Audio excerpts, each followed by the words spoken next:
Bago pa man magkaroon ng Ian De Leon, ay mayroon munang Lot De Leon. Yan nga ang naging say ng mga fans matapos ang emotional na press conference kung saan si Lot po ay nagbahagi at nagsalita ng kanyang saloobin sa naging interview before ng kanyang kapatid na si Ian De Leon. Kaya naman kahit hindi nanggaling sa matres ni Nora Aunor si Lot De Leon, ay siya ang unang naging anak nila Christopher at Nora.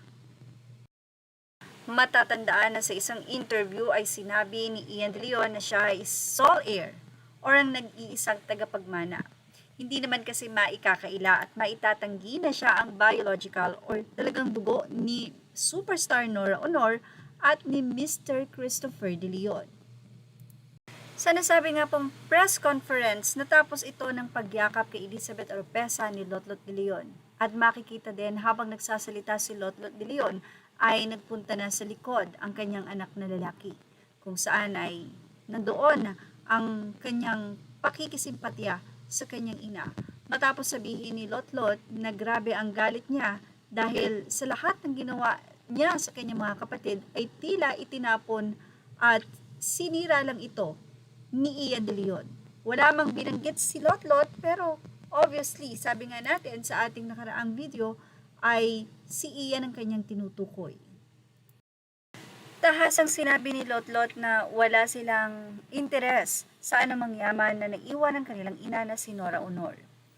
Ayon pa sa kanya, kay Ian na lang ito at wala silang gagawing hakbang para makihati sa nasabi nga pong kayamanan.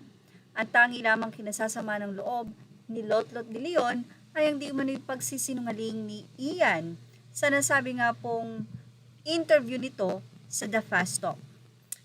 Napakasakit namang isipin na sa ganitong punto matatapos ang pagmamahalan nila Ian at ang kanyang ate na si Lot De Leon na tumayong ina para sa kanila.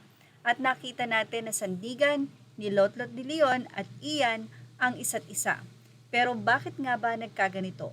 Kaya naman panawagan ng mga fans na sana nga daw ay mamagitan na si Christopher De Leon sa pagkakataong ito upang magkaayos-ayos ang magkakapatid.